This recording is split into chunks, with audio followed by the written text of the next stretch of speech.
Welcome to Share Talk, the only podcast where investors come first. The Share Talk interview, and today it is with Zafar Karim, who's Executive Chairman at Legendary Investments. How are you today, Zaf? I'm extremely well. How are you? I'm doing well. We're speaking in the aftermath of yesterday's announcement regarding your crowdfunding investment. Could you tell us a bit about that? Of course. Crowd for Angels runs a crowdfunding platform, and they back in December last year, and this is what attracted us to them, launched a liquid crypto bond with an associated initial coin offering. Crowd for Angels are one of the more innovative crowdfunding platforms, and of course we like innovation. The key point about this is normally when you invest, making an investment for a crowdfunding platform, your return is tied solely to the investment. Here, you invest in Crowd for Angels crypto bond, and you get a fixed rate of return plus principal at a fairly low risk because it's a bond. But in addition, you get a token which is linked to Bitcoin, and you can actually exchange it for Bitcoin. So that could be worth whatever Bitcoin's worth or whatever the exchange ratio between the two are worth. So you're getting that for free. Now, this is very interesting for us because the value of a crowdfunding platform is basically based on the visitors it gets and also its database of investors. And as we stated in the announcement, the visitor traffic has grown almost 3 times, and the database has also grown quite considerably. So the value created by Crowd for Angels into their own business has grown quite a bit as a result of that. Right, so you've got it's a twist on both investing in crowdfunding and investing in the blockchain crypto space, in the sense that you are you've managed to sort of, from a Legendary perspective, get rid of some of the risk there, and it's a sort of stable platform, FCA regulated, etc. So it doesn't have the Wild West feel that many other plays in this new space have. Well, the key thing here is anyone who invests in the liquid crypto bond makes that investment and gets the return on that investment. But in addition, they get the token exchangeable into Bitcoins for free. So Wild West is where you put your money down and you may not get your money back. Here, the liquid token comes for free. So even if it unlikely ends up being worth nothing, what have you lost? You've lost nothing. But the upside is linked directly to Bitcoin. In terms of Legendary, when we invested at a valuation of 3.6 million. And of course, that's not on our balance sheet. We took about just under 10%. That's not on our balance sheet because as after our interims, it will be on our balance sheet for the year end. But since then, as a result of this, innovative mechanism, as a result of the traffic increasing 3 times and the database increasing more than that, the value of Crowd for Angels has arguably increased by a fair amount. Well, something which is on your balance sheet, and perhaps one of your jewel in the crown investments is virtual stock. What's been interesting about virtual stock is there hasn't been that much publicity about it, apart from whatever Legendary is providing. But there was last week or the other week in the Telegraph.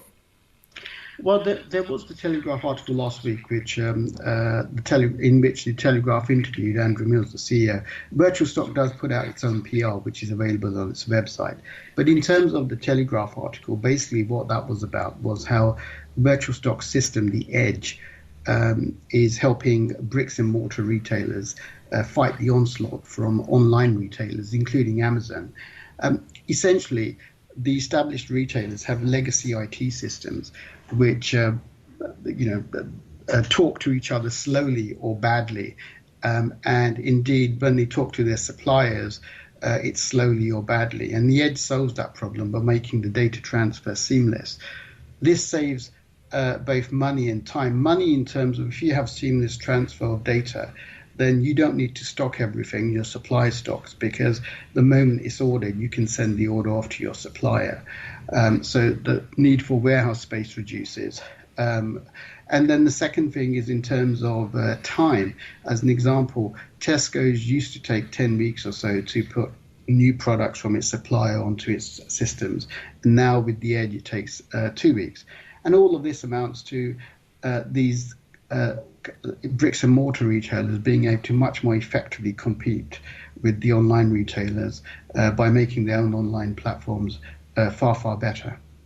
And presumably, there's some read across, as in the Ocado situation, where Ocado is valued as a technology company. Presumably, their logistical software and their systems are the reason for the value over and above any groceries they may be delivering.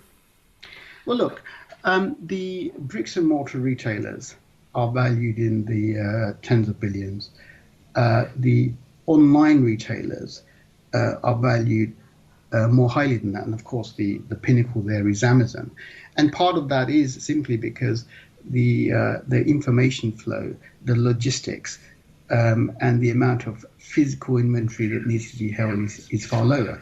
And that, value is in information nowadays. And virtual stock systems make the information and the information flow for anyone that uses services far better.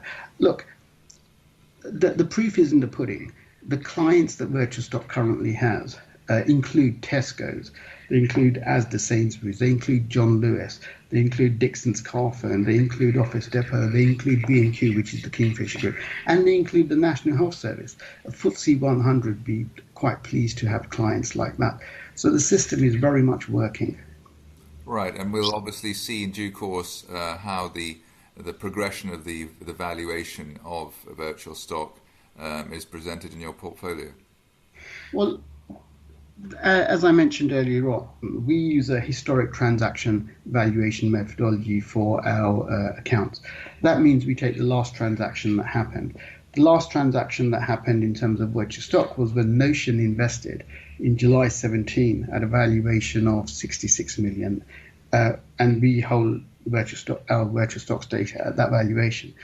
In the Telegraph article, it was stated that virtual stocks revenues to March 17, that's their year end, were 3.2 million and doubling each year. So that's one metric that Notion may have used in terms of their valuation. So people can draw their own conclusion of what the valuation might be now. Of course, we will hold at 66 million until another transaction occurs. In terms of where this could go to, we've always said this is a British unicorn, and a unicorn means $1 billion in valuation. There's a company on the West Coast called MuleSoft, which is also in the integration business, making integration much easier, etc.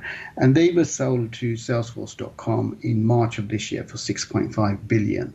So there's a lot of potential upside here left, and people have to draw their own conclusions as to how much that could be and how that compares to our historic valuation methodology on our balance sheet. Zafar Karim, Executive Chairman at Legendary Investments, thank you very much indeed. Thank you, Zach. Thank you for listening. Remember to visit our website for more news and other podcasts at www.share-talk.com.